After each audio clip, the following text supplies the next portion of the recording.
Good morning, grade 8.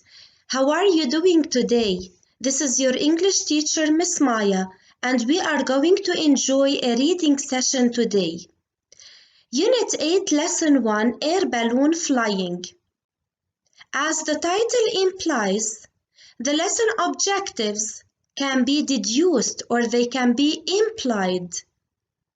By the end of this lesson, you are going to describe the way the balloon flies, and you are also going to name the parts of the balloon and specify the function of each part.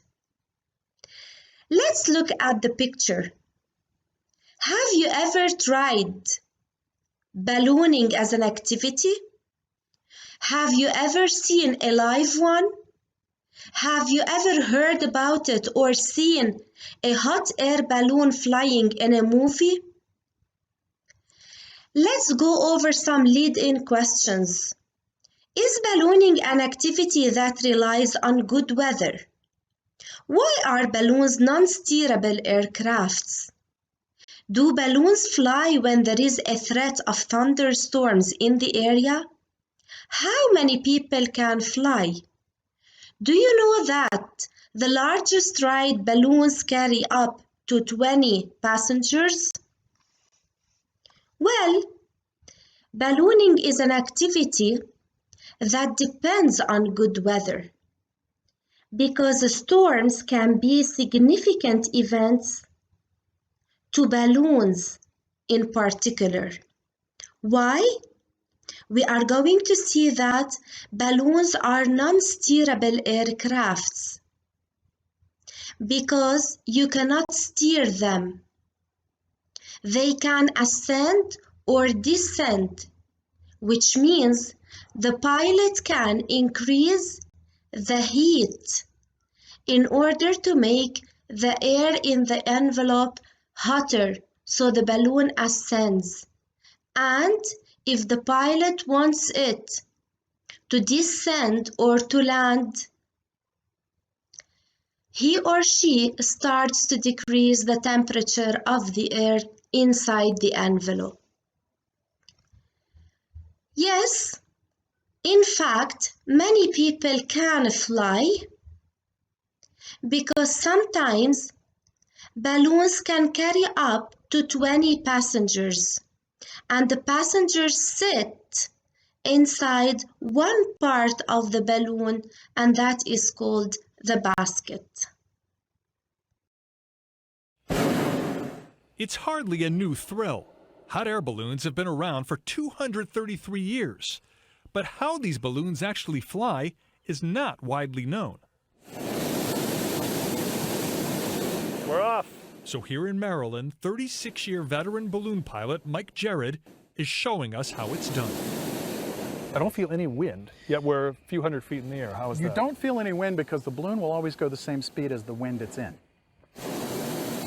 Which leads to this question. And how does it stay in the air? Well, we're staying in the air because what we've done is heat the air inside and make it less dense. And by making it less dense, we've become buoyant. So that fire heats the air. It heats the air, expands it, okay? And as it expands it, it forces it out of the mouth of the balloon, making the balloon lighter than air, which is why the aircraft category is called that, lighter than air. And just like an airplane or helicopter, a hot air balloon has redundancies to cope with most emergencies. What we have here are the equivalent of 4 engines. I have 2 separate fuel sources, 2 separate main blast valves, and a bypass valve, so any one of the 4 will allow the aircraft to fly. Right now our altitude is about 1,000 feet. That's typical for a tourist trip. Our pilot tells us he's been up to 11,000 feet in this balloon before. Once you get to about 14,000 feet, that's when you need oxygen. So how does it land? I can do one of 2 things. I can not put heat in and the balloon will cool off naturally and come down.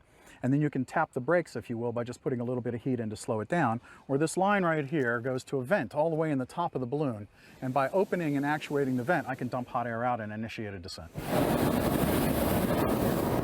This cut grassy field over here is where we're going to shoot our landing approach. Either that or the yard right here. What's the main danger when landing? Power lines. Power lines. Power lines and obstacles. So what we're doing now is we're coming in, you feel the wind on your face. We're going to drop down in this yard here. This is a yard where we have prior permission. So you're always looking out for those power lines, though, nothing Exactly. worse. Nothing worse. There is nothing worse. You gentlemen will want to hold on to an upright. We're going to slide in here on this grass. It's 5 tons of energy. And there you have it. Nice job. And you're home. Gary Tuckman, CNN, Bel Air, Maryland. Now kindly open your reading books, pages 237 and 238 to read the article together. Skim paragraph 1 to answer the following opening question. What keeps hot air balloon flying? It's a very basic principle. Hot air rises and cold air falls. So cool air always descends and settles down around the food. Finally, food remains either cold or frozen. Using your own words, answer the following questions. How is food frozen in open chest freezers? Explain. Based on your understanding of the text, how do the balloon pilots control the balloon's altitude? In number 3, the writer of the above text lays much emphasis on air. Why do you think so? How does the pilot know which direction to take while the balloon flying? In your own language, how would you differentiate between air above and air below? How does this influence the direction of the wind? What might the air balloon pilot do to change direction during flight?